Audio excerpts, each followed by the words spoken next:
This is Where We Live on Connecticut Public Radio. I'm Lucy Nalpathanchel. What do women want in the workplace? Millions of women left or were pushed out of the workforce during the pandemic for a number of reasons, like caregiving challenges when schools or daycares closed, quarantines, even caring for sick family members. A study by the National Women's Law Center finds women in the U.S. lost more than 5.4 million net jobs in 2020. There are plenty of jobs across industries now, so what will it take to bring women back and to retain them? Today, Where We Live, we learn why women have hit the career reset button and how employers must now respond. Are you a woman in Connecticut who switched jobs, perhaps even a career, or are thinking about it? You can join us, 888-720-9677. That's 888-720-WNPR. Share a comment on our Facebook page or find us on Twitter at Where We Live. Now, COVID disruptions impacted salaries, so women are negotiating higher pay or opting to leave to make up for lost ground. And they're asking for benefits that fit the needs of their families, too. Today, you can join us again, 888-720-9677. Or that's 888-720-WNPR. Or find us on Facebook and Twitter at Where We Live. Now, joining us first is a woman CEO who runs a family-owned manufacturing company in Milford, Connecticut. Jill Mayer joins us now, CEO of Bead Industries. Jill, welcome to the show. Good morning, Lucy. Thank you for having me. I mentioned it's a family-owned manufacturing company. How many generations? 5 generations. Oh, wow. So, long time. And tell us what you manufacture. Yep. So we have 2 divisions, actually. Bead Electronics. In Milford, we manufacture custom contact pins for automotive, lighting, and medical industries. And our other division, McGuire Manufacturing, produces commercial plumbing fixture trim that go in hotels, hospitals, schools, and whatnot. And we have about 50 employees between the 2 divisions. We're going to be talking about what women want in the workplace. So I've got to ask, Jill, when did you decide that you were going to be part of this family-owned manufacturing company? So, it was about 15 years ago now, 14 years ago. And, my father and all the generations before him were all men running the business and either engineers or business capacity. And, he was looking at his succession plan and he was just kind of inquiring about what I was going to do with my career. And I was working at an online marketing consultancy and really enjoying myself. But I've always considered myself an entrepreneur. And in many of the jobs I had, I always wanted to take on more responsibility and be helpful and learn all aspects of business. So it seemed like at least something to check out for sure.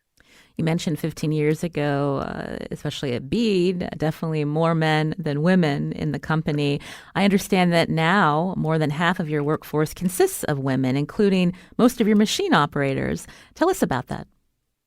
Yeah, so for the machine operators, we've always had more women, and I guess I'm not quite sure how that started, but I can imagine that if you see other women working, you're more likely, when you interview or you take a job, you're more likely to stay where there's other women. But I do know when I arrived, at least on the office side, there wasn't as much women. And I think it was just one of those things where as people retired and as new employees came in, again, the more you see women working there, the more it's appealing. So it's kind of like it takes one to get one, but which I know is difficult to do, but it does domino when you're surrounded by smart, capable women, for sure. Would you say that's changing now in the Connecticut manufacturing ecosystem? Are we seeing more women on the shop floor? We are, and I think a lot of that is there's a lot of family-owned manufacturing companies in Connecticut and small businesses, and I think as parents are looking at their succession plan, and it's the daughters that have the degrees or the skills or the capabilities or even the desire to take over for their parents, then the more there are women in the leadership positions, the more I think more women see a career path in that direction. So I think that's a big reason for it. Now, we're talking today about how employers are adapting to workers' needs, especially after 2 years of this pandemic. Understand you're allowing new mothers to bring their babies to work. When I first heard this, I'm thinking, how does that work in a manufacturing company? I'm wondering if you can talk more about that decision, Jill. Absolutely. So, because of the challenges of the workforce, we've spent and we continue to spend a lot of time, looking at our compensation and our benefits. And as a small business, we have to get really creative because, we're competing for the talent, especially when it comes to women. We may not be able to offer above market wages for a position, but we need to meet the market in our region for sure. And then we need to do our best to enhance the employee experience with benefits that appeal to parents, to women, to all employees. And, it started out my sister and I bringing in our babies to work first for a visit, and then, I'll just, take this call or do this quick meeting. And when the infant is quite young, they do a lot of sleeping, of course. And we thought it's an important transition time for women in the workforce. Your baby is too young to go to daycare, it feels like, especially for new moms.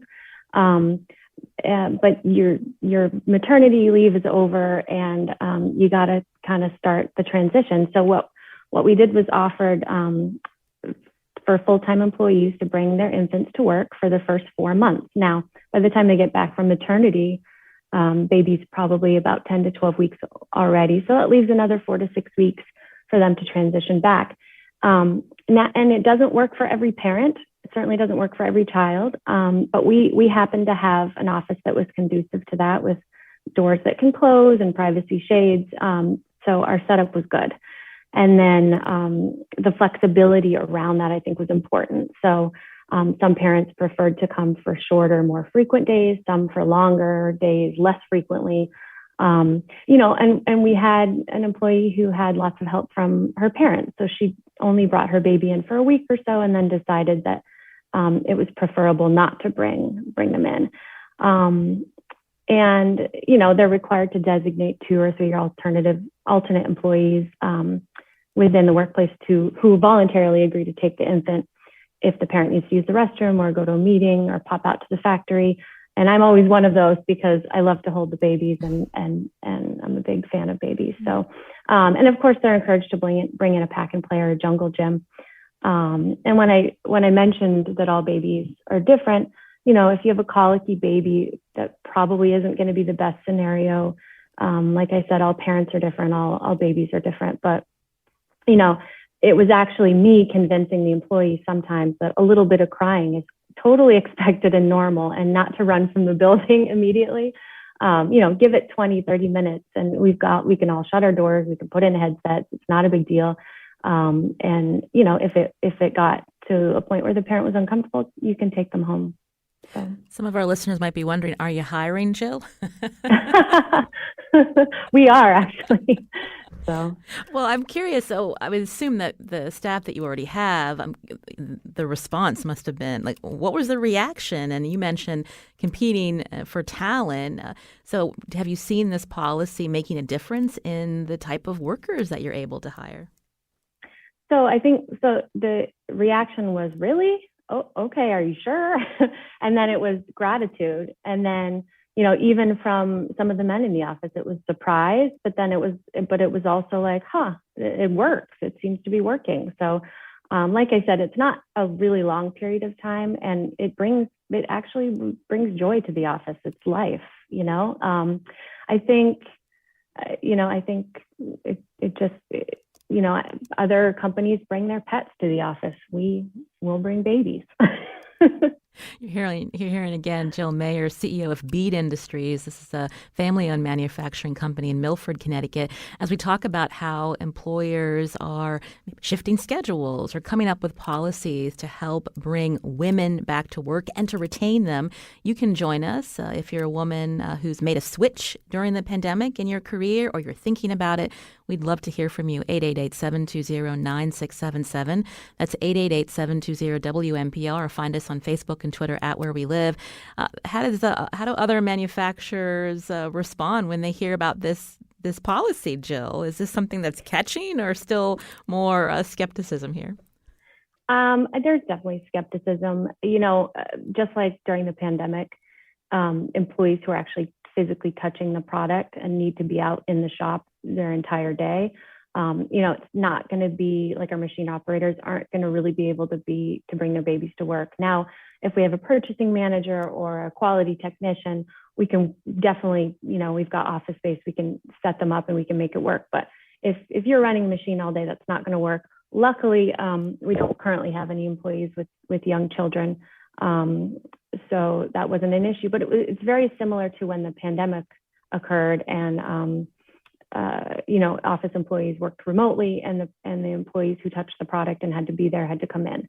So, every role has the ability, has different variations of flexibility. Certainly, if a machine operator or a factory worker needs to leave work early or make up extra hours or come in for overtime, we do all of those things for sick children or whatever sort of work-life balance that's needed. So the babies at work thing probably wouldn't work as well for manufacturing employees that need to be out there all day. So perhaps manufacturers might be slower to adopt if they can't apply it to everyone. But I guess I'm of the mind that you do the best you can with every situation. It's interesting to hear. We're looking at new data from Wakefield Research showing that 34% of women plan to ask for a raise this year. And if they don't get it, about 67% plan to leave for higher pay. So what are you seeing at Bede, Jill? And how do you respond when women workers want to negotiate for higher pay? Yeah, a lot of it's similar to the pros and cons of larger corporations and small family-owned businesses. It's a balance, I suppose if someone is in a point in their career where they really want to blast forward and, there's definitely career paths where we are, but maybe not at as steep a trajectory as they would like. And, to each their own, I would say. And there's lots of employees that come from large corporations and get to a small business and they say, wow, the work-life balance here is so much better. So I would say that while small businesses need to be competitive with their pay and need to step up the pay for sure, without a doubt, they can't always compete with the larger businesses with pay. And so, if an employee leaves for a better opportunity, typically we've found that it's at a larger corporate environment.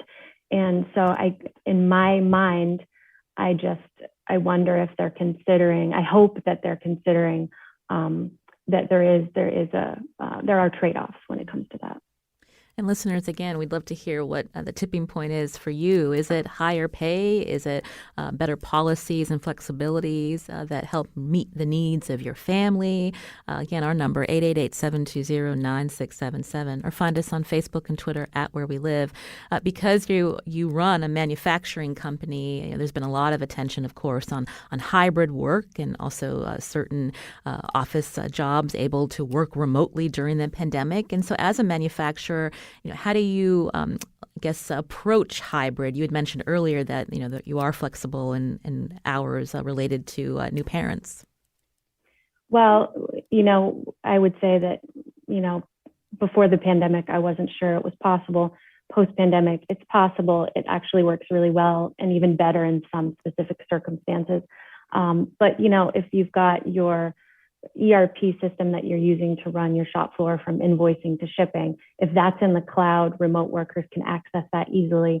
If you've got good communication within your departments and across teams, that helps with a remote environment. So I think with the hybrid, if you can, I guess companies that consider a hybrid have to have all of those things in place in order for that to be successful. And if manufacturers are finding that it's not successful, then they really need to start working towards some of those initiatives to be better, because it's here to stay and there's going to be some amount of it. I think it is always going to be good to see people and connect with them in person. And I guess time will tell what the ratio of in-person to to remote is. But I think there is a good balance of that as well. So at Bede, is it typical to, depending on the type of worker we're talking about, that they might be a half day in the office versus doing your work remotely, Jill? Yes. So depending on how far their commute is, a half day might not even make sense. But yes, I would say on average at Bede, we probably have employees 2 days remotely and the rest in the office. And then with some wiggle room in between there for various commitments. I've mentioned the pandemic a few times. What has been the hardest part of running a small manufacturing company, Jill, during the last 2 years? Oh gosh, I would say, being small, we have several departments where it's a department of one person, and cross training has become huge, and making sure you have backups. But as a small business, you're also managing your costs, right? So I would say really trying to mitigate risk and make sure that you're communicating well, and that you've documented your process as well, so that you can hire quickly if needed, or if someone's sick with COVID, okay, everyone has to chip in and take on the responsibilities that were left behind. So I think a lot of it was just being reactive initially, and then learning to be proactive, I think would be the biggest lesson there. And that's where that resilience factor comes in, I think is important. You're hearing Jill Mayer here on Where We Live, CEO of Bede Industries, a Connecticut manufacturer, as we talk about bringing women back to the workforce and what employers must do to retain them. Coming up after the break, the food service and retail sectors continue to struggle to retain and attract workers. Locally, it's an industry where women make up more than half of the workforce. That's according to the Connecticut Data Collaborative. So what's being done to bring them back? You can join us, 888-720-9677, or find us on Facebook and Twitter at Where We Live.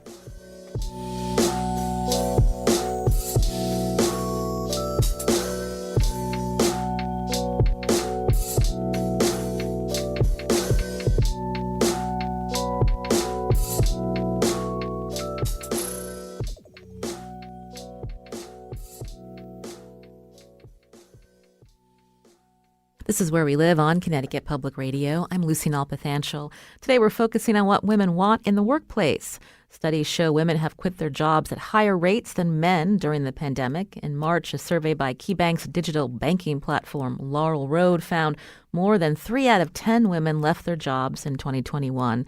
Only 10% did so involuntarily. And 1 in 3 women say they're exploring leaving their current jobs primarily for higher pay, while others say they're seeking remote work and better work-life balance.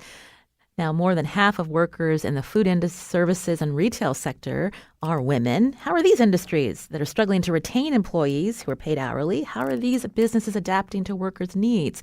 We're going to be talking about that coming up. I want to take a quick call. Candace is calling in from Canton. What did you want to share, Candace? Hello, this is Candace Friedenberg, founder of Untapped Potential, and I just am happy to be here, Lucy, and enjoyed listening to Jill's comments. To your comment, the tipping point, really the pandemic caused many, as we know, millions of women to opt out, and it was something that happened, all synchronously, if you will.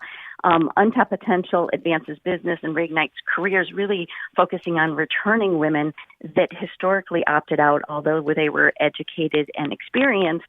And really one thing that I want to highlight is that perceptual shift of a mom. Many people, once they opt out, they have lost their confidence as a professional, even though, really they were making tough choices where the workplace at that time didn't have flexibility. And the tipping point was that for them might have been with their third child and all the activities, or with a illness such that it's growing, like autism, ADD, allergies, things of that nature, where they're focused on that need for the moment.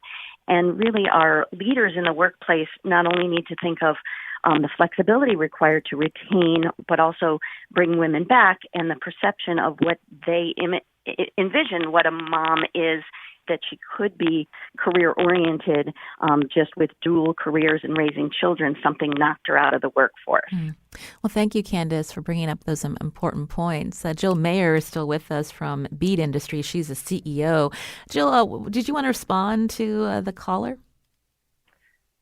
Sure, and it's a good observation. I would say that when I had my first son, my husband and I racked up credit card debt to pay for childcare because we were both working, and so I understand that. And that was just with one kid. And then when we were looking at having a second child, it was like, I definitely had the same sentiment where, maybe it makes more sense to stay home. And then with more than two children, then, there's no question. I think, and then you add the working moms who come in, the guilt, both the guilt that they're maybe distracted at the workplace, or they're distracted, at home because of work with their children. So there's definitely so many challenges that women with young children face. And I think that as leaders, we can help those women understand that there is a career path for you, and whether it's slow or fast or however you want to build it, there's trade-offs all along the way. And those trade-offs don't mean you don't work or you do, but maybe it's part-time, or maybe it's remote work, and then maybe it's a hybrid. But as you sort of find your comfort level for the work-life balance, I think it's important to try all of those things to see how you work best. And I can tell you at Bead, we hire part-time as well, and we have roles that have the ability to be fully remote. We have some that are zero remote. So I think it's all about being flexible with the workforce and in your area, and that's what we're looking at.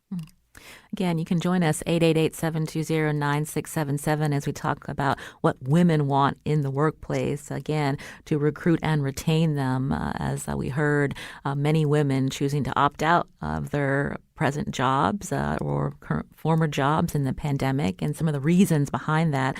Joining us now on Zoom is Jessica Petronella, Organizing Director for United Food and Commercial Workers Union, Local 371. Jessica, I mentioned in the food services and retail sector, more than half of workers are women.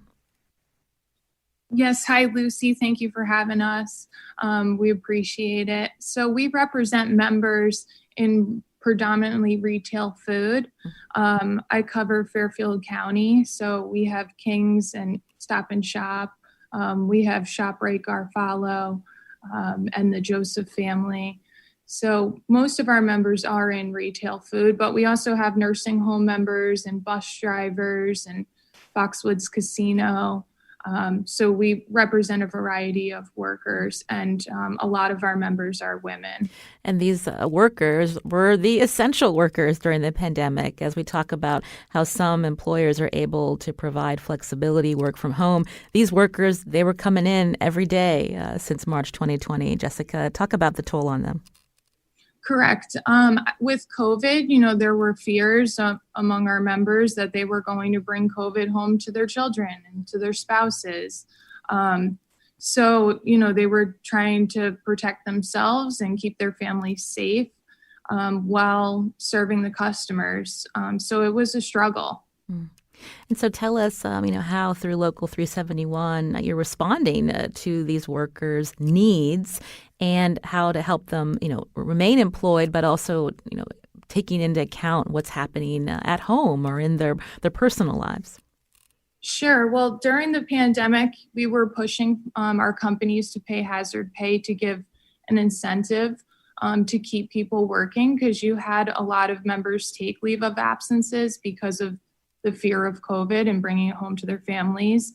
Now, what you're seeing in order for our employers to retain people is really working around schedules.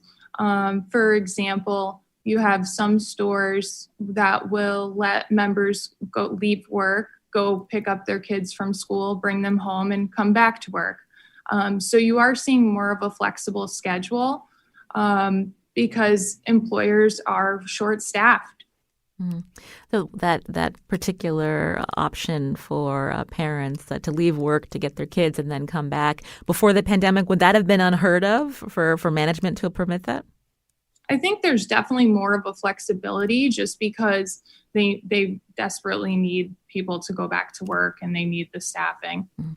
Again, you represent UFCW Local 371, and when we think about benefits to recruit and keep people employed, healthcare matters. And so I'm wondering if you can talk about what you were able to negotiate for your members related to healthcare coverage. Sure. So in February, we ratified the new Stop and Shop agreement, and we were able to get employee contributions to remain the same for the next 4 years.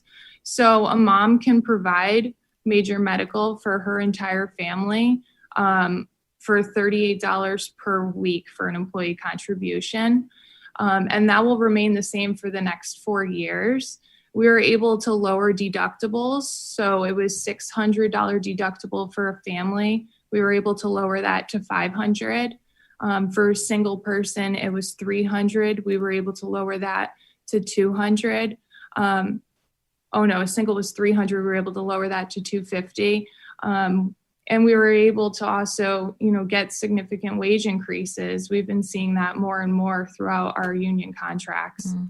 Talk more about the wage front, because when we think about hourly workers, and you mentioned you represent people in Fairfield County, Connecticut's expensive, and so is Fairfield County.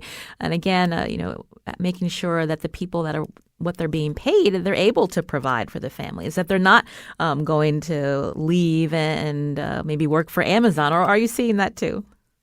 Sure. If people are paid more, they're able to afford more, childcare being one, and childcare is so incredibly expensive. So it's important that we're able to get our members good wage increases.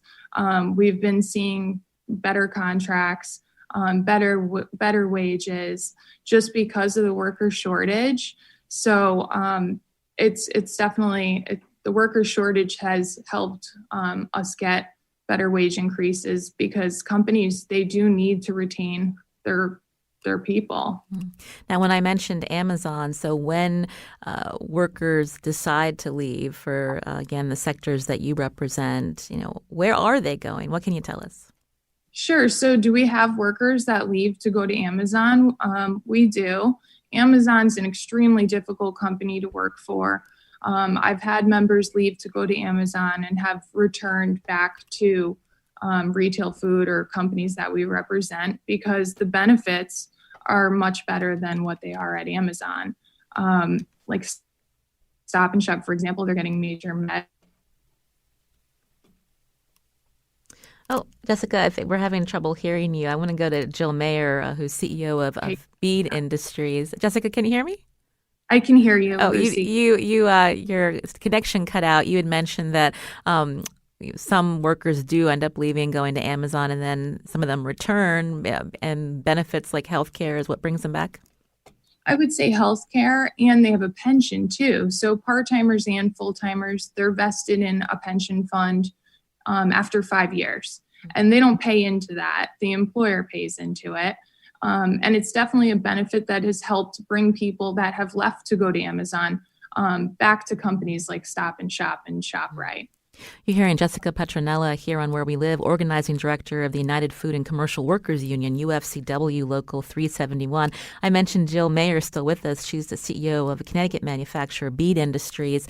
Jill, I understand Bead paid some huge spot bonuses and are also increasing pay case by case. What can you tell us? Yes, so last year we definitely spot bonused. We were coming off a really rough previous year. Obviously, the pandemic was the main factor. And so we wanted to give raises, but we weren't sure if we would get out of the red. And we got out of the red and then immediately did the raises. But in the meantime, we're spot bonusing where we thought people were maybe at the bottom of their market range. And then we did the raises and we did higher than average raises. We're planning for raises again this year, and we give out quarterly bonuses. But certainly we're spending more time and doing it more frequently, letting employees know how valued they are and showing them how that they impact the company, and providing the bonuses as a means of saying thank you for sticking with us and thank you for working hard. I did want to comment one thing Jessica had said, and we're in a different industry, so maybe it's changing, but we're finding that medical and 401k is less important than the higher wage and the flexibility.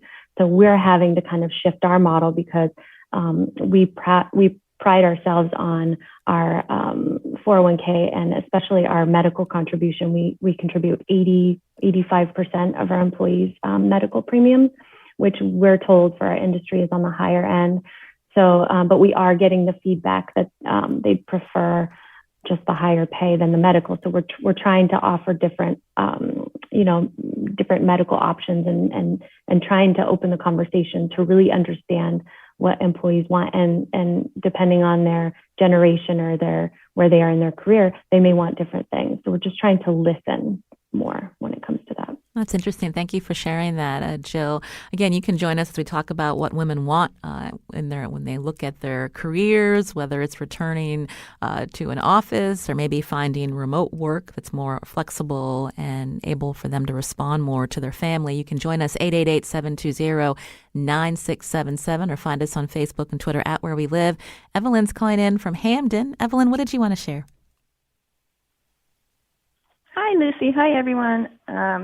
I have been a stay-at-home mom for the past 7.5 years. My husband and I, we have a son on the autism spectrum. And so the original plan of 2 years for me to stay at home expanded. And so it was frustrating in the beginning in terms of finding the traditional full-time work. And so I decided to just continue on with stay-at-home mom. And then I was networking during the pandemic and asked about grant writing, and I've been doing grant writing for almost a year. And for me, it's been the ideal situation.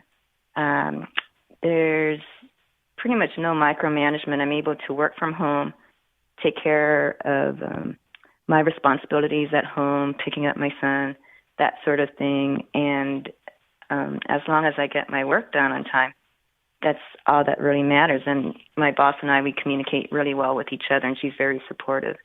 And so for me, I can't imagine going back to the traditional work environment because I'm able to take care of all these responsibilities, and it's less stressful. And for me, it makes me a better grant writer since I do have that peace of mind. Well, thank you, Evelyn, for sharing that. We're glad to hear that you found a job that fits you and as well as your family's needs. Thank you for calling in today. You can join us as well, 888-720-9677, or find us on Facebook and Twitter at Where We Live. I wanted to go back to Jessica Petronella again, who's with the UFCW Union Local 371. We heard Jill mention that for her employees, maybe it's a difference in her sector, that higher pay is something that matters more than some of the other traditional benefits. But I understand that the UFCW is also working to offer programs and benefits like free college. Can you talk about that? Sure. So I think I agree with Jill. It's different for everybody, different circumstances, prioritize what's important to a worker. But medical is one of the big issues, as well as higher wages. So we do offer a free college program through Gateway Community College, Eastern Gateway Community College. The school is in Ohio, but it's free to all of our members. As long as they're a UFCW member, they're entitled to that benefit. And that benefit also can be for a spouse, grandchild, or a child. It's over Zoom, or it's all the classes are over Zoom, everything's over the internet, but the members or their family do not pay books or tuition. So that has also helped a lot of our employers recruit employees to their companies as well. And what has the demand been like for this program, Jessica? Oh, it's been great. The program started out with just an associate's degree, GED, and foreign language. But because the program's been such a hit, we've expanded it now to a bachelor's degree. And I wish they had the program around when I was a member because I would have saved myself a lot of student loans. Well, thank you for sharing that with us, Jessica. Jill Mayer, before we run out of time, part of what women also want, according to studies and what we're hearing, is they want pathways to grow. And that would include not only education, but coaching and mentoring to get to that next position. I'm wondering what you're doing at Bede. Yes, that's a great question. We've been doing a lot with coaching and mentoring in the sense that we talk to the employees. We have levels, so operator level 1, 2, and 3, and we explain what it takes to get to each level, and that each level means more pay and they can do more. And we've actually hired internally. We've grown people up through the organization. We had one woman who was in accounting who moved into a production planning role. We had a woman that was a machine operator that moved into a quality technician role. Where we've just promoted someone in customer service who's moving into the supply chain role. So we love growing our people internally because that's what helps them stay. That's what helps them grow and learn. And I think, in my opinion, if you're not growing and learning, and some people want to be where they are, and that's fine too, but if you do that, your mind stays sharp, you know what you want, you're surprised at where you end up, and you feel fulfilled and with a sense of purpose, which I think makes the job or makes any job easier and something that you can wake up to each morning and go to without just the heavy weight on your shoulders of why am I here, That's Jill Mayer, again, CEO of Bede Industries in Milford. Jill, thank you so much. This has been really interesting to hear how you and Jessica Petronella are working to think about workers' needs and adapting to them, especially after 2 years of this pandemic. Thank you, Jill. Absolutely. Thank you, Lucy. And Jessica Petronella, again, with UFCW Local 371. Thank you, Jessica. Thank you, Lucy. You're listening to Where We Live on Connecticut Public Radio. Coming up, again, after 2 years in a pandemic, how are employers who are competing to recruit and retain employees navigating this work-from-home conversation with workers who want continued flexibilities? We'll talk about that, and you can join us, too. Find us on Facebook and Twitter at Where We Live.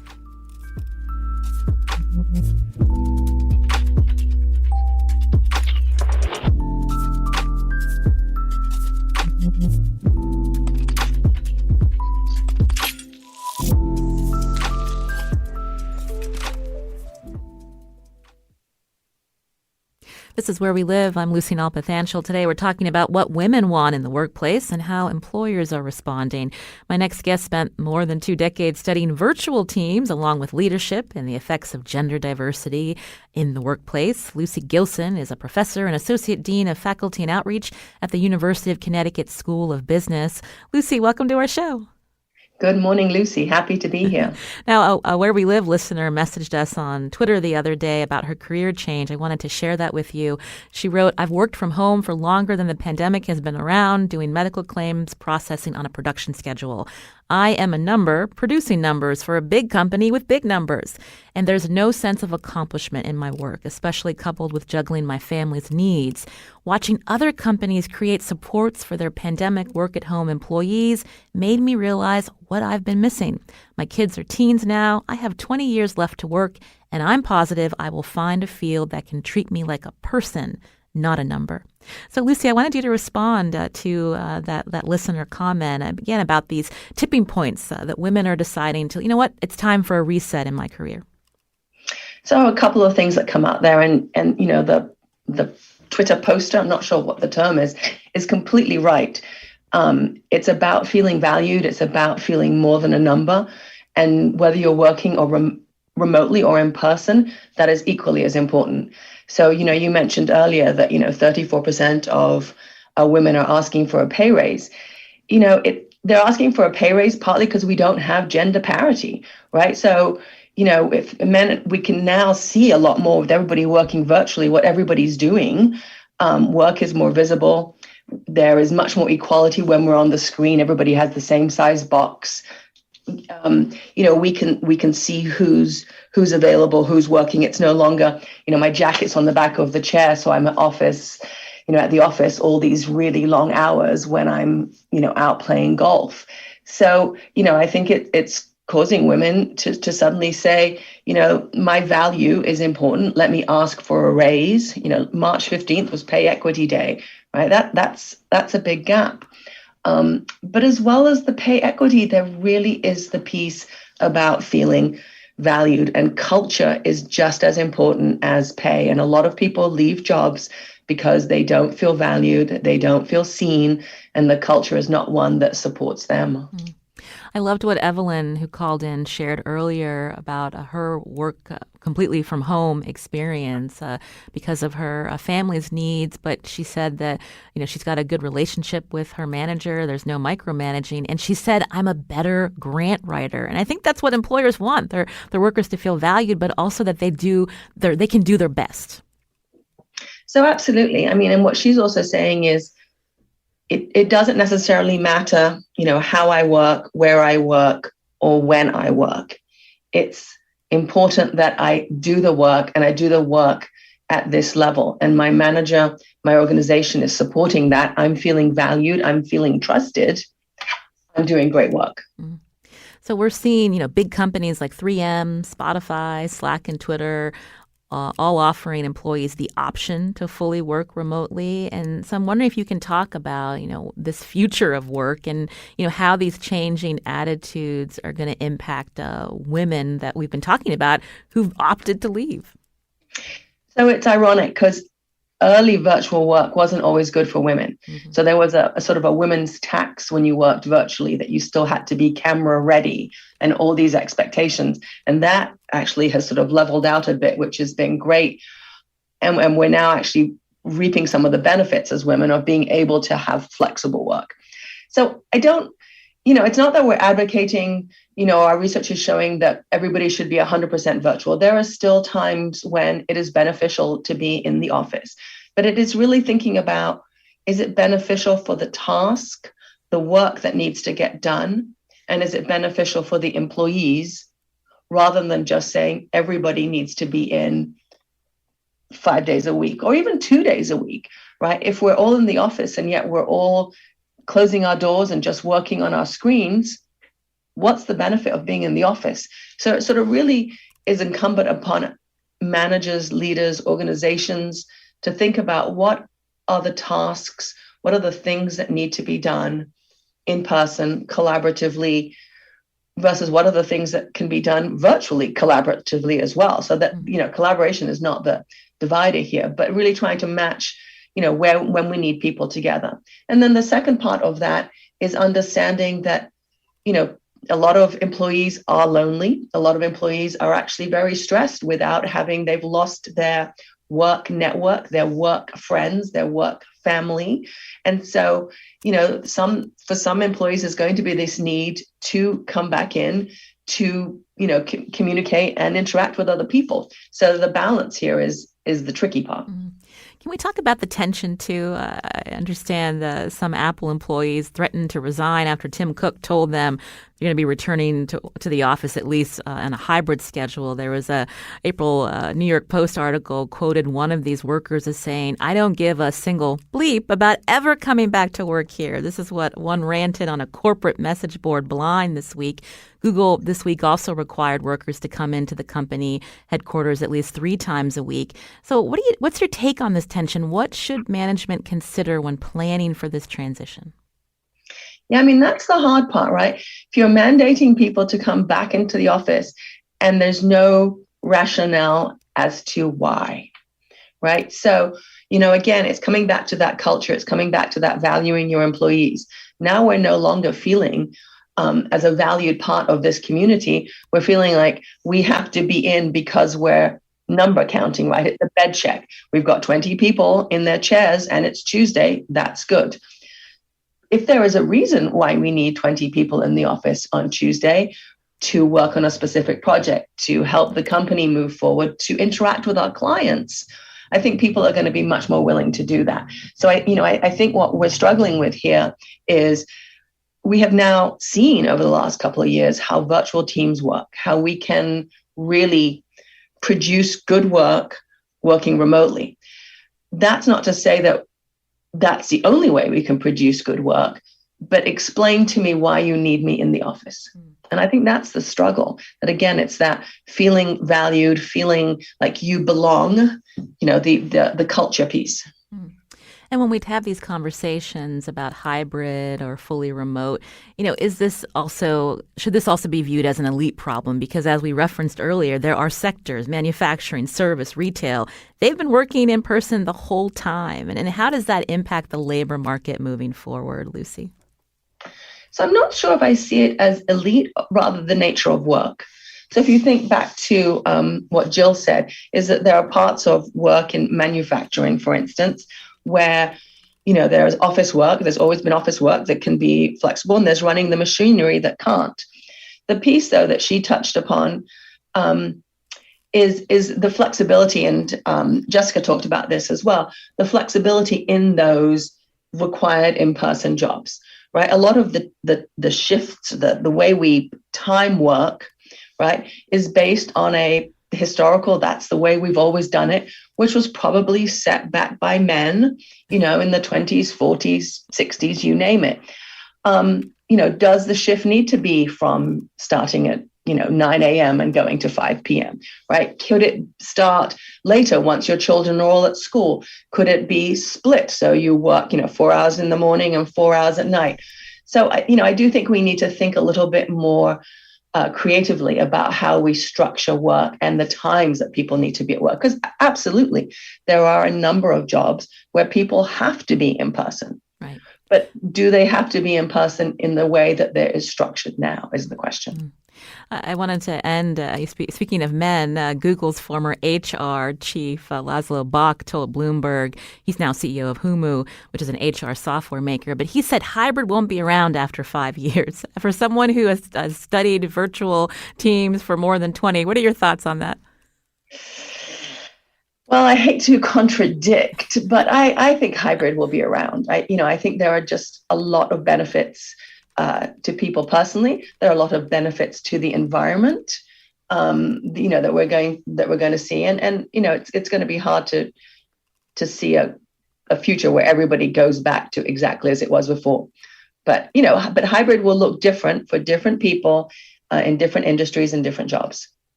That's Lucy Gilson again, a professor and associate dean of faculty and outreach at the University of Connecticut School of Business. A pleasure to talk with you, Lucy. Thank you for your perspective today. Thank you. Sujata Srinivasan produced today's show. I'm Lucy Nalpathanchil. Our technical director is Kat Pastor. We'll be back tomorrow.